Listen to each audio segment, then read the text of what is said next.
Welcome to new TV Telugu. ఇప్పుడు AP top 10 చూద్దాం. జగన్మోహన్ రెడ్డి తన ప్రెస్ మీట్ లో కూటమి ప్రభుత్వానికి చంద్రబాబు, లోకేష్లకి ఒక ఛాలెంజ్ విసిరారు. మేము కోరుతున్నట్టు డిఎస్సి కుంభకోణంపై కూటమి ఆరోపిస్తున్న గ్రూప్ 1 నియామకాలపై సిబిఐ ఎంక్వైరీ జరగాలని కోరారు. చంద్రబాబుకు కూటమి ప్రభుత్వానికి సవాల్ స్వీకరించే దమ్ముందా అని వైఎస్ఆర్సీపీ రాష్ట్ర అధికార ప్రతినిధి జూపూడి ప్రభాకర్ అన్నారు. వ్యవస్థను కాపాడాల్సిన పోలీసులు సామాన్యులపై రాక్షసంగా ప్రవర్తిస్తున్నారు. మొన్న సాయికృష్ణ లాకప్ డెత్ ఘటనలాగే నేడు మరొక వ్యక్తి పోలీస్ స్టేషన్ బయట పెట్రోల్ పోసుకుని నిప్పు అంటించుకుని ఆత్మహత్య చేసుకున్నాడు. కూటమి ప్రభుత్వంలో రెడ్ బుక్ పాలన ప్రజల ప్రాణాలు తీస్తుంది అని జెడ్పీటీసీ రత్నకుమారి పేర్కొన్నారు. పాలసీలో ఉన్న ప్రకారం క్రీడాకారులు పరీక్షలో క్వాలిఫై అయినా కాకపోయినా తీసుకోవాలని ఉంది. దేశం కోసం ఏళ్లుగా అన్నిటికీ దూరమే క్రీడలకు అంకితమైన వారిని గౌరవించుకోవాల్సిన అవసరం ప్రభుత్వాలపై ఉంది. 5 అక్క చెల్లెళ్ళు ఉన్న ఈ ఇంట్లో 3 యువతలకు టీచర్ ఉద్యోగాలు ఇచ్చింది చంద్రబాబే. మరి నువ్వు 5 ఏళ్లు అధికారంలో ఉండి ఎన్ని టీచర్ ఉద్యోగాలు ఇచ్చావు జగన్? మెగా డిఎస్సి 2025 గురించి మాత్రం ఒక్క మాట మాట్లాడద్దు అంటూ జగన్ను హెచ్చరించింది ఈ కుటుంబం. చంద్రబాబు ఎప్పుడు అధికారంలో ఉన్నా రాయలసీమ ప్రాంతానికి అన్యాయమే జరుగుతోంది. రైతులను వ్యవసాయం నుంచి ఎలా దూరం చేయాలనేది చంద్రబాబు ఆలోచన. శ్రీశైలంలో నీళ్లు ఉన్నా కింద ఉన్న రిజర్వాయర్లో నీళ్లు ఎందుకు అరాకొర ఉన్నాయి? రాయలసీమ ప్రాజెక్టులన్నీ ఎండగడతానని పక్క రాష్ట్ర ముఖ్యమంత్రికి చంద్రబాబు ఏమన్నా మాట ఇచ్చారా అని మాజీ మంత్రి సింగనమల వైఎస్ఆర్సీపీ ఇన్ఛార్జ్ సాకే శైలజనాథ్ అన్నారు.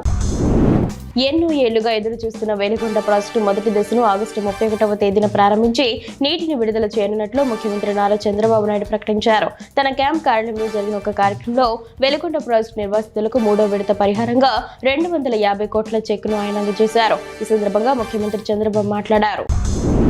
అభివృద్ధి అంటే పరిశ్రమలు, పెట్టుబడులు, కంపెనీలే కాదు, స్వచ్ఛమైన ప్రాంతాలని ముఖ్యమంత్రి చంద్రబాబు అన్నారు. స్వర్ణాంధ్ర స్వచ్ఛంద్ర కార్యక్రమంలో భాగంగా అనకాపల్లి జిల్లా కోటపాడు మండలం కోడూరులో పర్యటించిన సీఎం ప్రజావేదికలో మాట్లాడారు. సెప్టెంబర్ తొలి వారంలోనే అనకాపల్లి, విశాఖకు గోదావరి జలాలు తీసుకువస్తామని ప్రకటించారు. మన ఊరు మన బాధ్యత సంకల్పం అందరూ తీసుకోవాలని సూచించిన సీఎం స్వచ్ఛత కోసం ముందుకు వస్తున్న ప్రతి ఒక్కరిని అభినందించారు. ఆరోగ్యకర జీవనానికి స్వచ్ఛత మరింత అవసరమన్నారు. గుడివాడలో మెగాస్టార్ చిరంజీవి 71వ జన్మదిన వేడుకలు ఘనంగా నిర్వహించారు. ఈ వేడుకల్లో మాజీ మంత్రి కొడాలి నాని పాల్గొన్నారు. అభిమానుల సమక్షంలో కేక్ కట్ చేసి చిరంజీవికి జన్మదిన శుభాకాంక్షలు తెలిపారు. సినీ రంగంలో చిరంజీవి ఎందరికో ఆదర్శప్రాయమైన వ్యక్తి అని కొడాలి నాని అన్నారు. చిరంజీవిని ఆదర్శంగా తీసుకుని ఎంతో మంది సినీ రంగంలో ఉన్నత స్థాయికి చేరుకున్నారని పేర్కొన్నారు. మెగాస్టార్ చిరంజీవి నటిస్తున్న కొత్త చిత్రం కాకా కూడా మంచి విజయం సాధించాలని ఆకాంక్షించారు. తిరుమల శ్రీవారిని పలువురు ప్రముఖులు దర్శించుకుని మొక్కులు తీర్చుకున్నారు. ఎస్వీబీసీ నూతన చైర్మన్ శ్రీధర్ వర్మతో పాటు నందమూరి మోహన్ కృష్ణ, నందమూరి రామకృష్ణ, నందమూరి మోహన్ రూప కలిసి శ్రీవారి సేవలో పాల్గొని స్వామివారి ఆశీస్సులు అందుకున్నారు. వీరికి ఆలయ అధికారులు ప్రత్యేక దర్శనం ఏర్పాట్లు చేశారు. దర్శనం అనంతరం రంగనాయక మండపంలో వేద పండితులు వేద ఆశీర్వచనం చేయగా అధికారులు స్వామివారి తీర్థ ప్రసాదాలను అందజేశారు. సత్యసాయి జిల్లా పెనుగొండ నియోజకవర్గం పెనుగొండ పట్టణంలో సకాలంలో వర్షాలు కురిసి రైతులు సుభిక్షంగా ఉండాలని ప్రత్యేక హోమం నిర్వహించిన మంత్రి సవితమ్మ.